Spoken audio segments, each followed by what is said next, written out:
Gluten-free products, right? Yeah, so this is a yes. whole podcast on its own. Oh, yeah. So, all right, so say you have a gluten sensitivity and you've figured that out, or you think you may have a gluten sensitivity and you're just going to go on you're just going to go gluten-free. Gluten-free, yep. Just going to go gluten-free. So what I see a lot of times is, and this is where I think the lines get blurred, if someone said, I went gluten-free and I didn't feel any better. Right. Right? No difference. No. They start loading up on gluten-free products, Yes.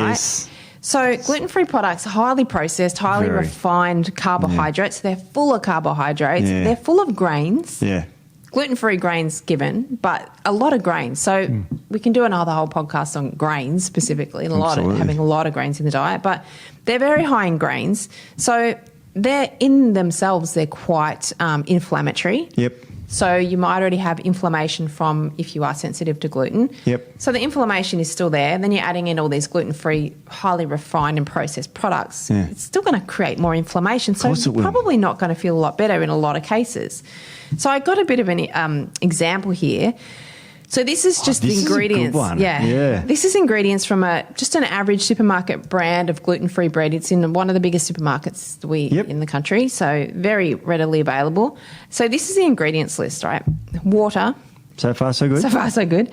Modified tapioca starch, rice flour, resistant starch, maize starch, soy flour, vegetable oil, Yuck. sugar, egg white powder, vinegar, soy protein, dried yeast, vegetable gums, iodized salt, psyllium husk powder, humescent, and preservative. It's like, and the humectant is glycerine. Oh, humectant, that's how you say it, is it? Yeah, glycerine's the liquid. How don't eat these products. How do you pronounce it? Humescent. Oh.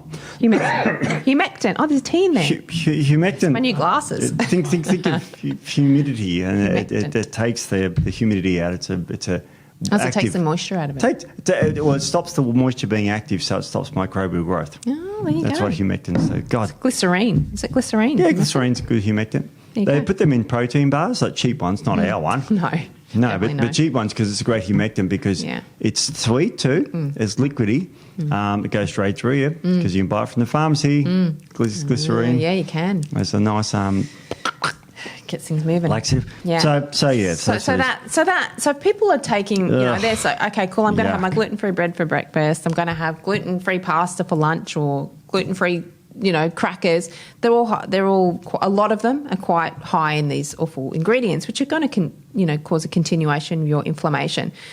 So if you want to do gluten-free properly, I would suggest, and we can talk again about grains and things, but we can get our carbohydrates from places other than grains. We don't have to rely completely on grains, so we don't have to have a lot of grains in the diet. There's root vegetables and things like that to contribute to our carbohydrate needs.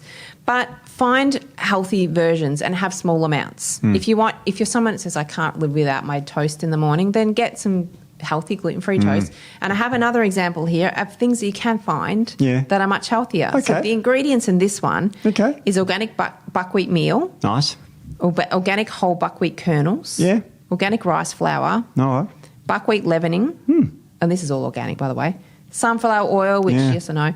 And sea salt. Yum. That's it. Yep. So pretty clean ingredients. I'd eat that. Yeah, I'd eat that too. The other one with all the numbers actually. on it, a bit dodgy. Yeah, exactly. So there is ways you can do it. So if you're going to be gluten-free, just don't do it in an unhealthy way, and don't fall for the marketing, because you see in the supermarkets the packets of potato chips that say gluten-free. Oh, yeah. Oh, my God, they're gluten-free. I can have them. But the potatoes, they shouldn't have gluten in them anyway. So whiskey is gluten-free. That's right. It's like, geez. And because gluten-free, is everything. So you know what else is gluten-free? What? Every ATP product. That's true. We don't put gluten in anything. Nothing. No. Nothing. No, that's Don't true. have to read the label. Not in there. No, that's exactly right. Nothing. Yeah. Isn't that amazing? That is amazing. So if you're going to be gluten-free, just be careful about the amount of gluten-free products and have clean products. So that's one thing. And then the other issue with if you're going gluten-free and you're still going, I just still feel terrible. A lot of the grains have high oxalates. Oh, the oxalates. So the oxalates can be a problem for a lot of people. And if you're taking in a lot of these foods, you can have joint pain, inflammation, that type of thing if you're susceptible. So that's another thing to be mindful of.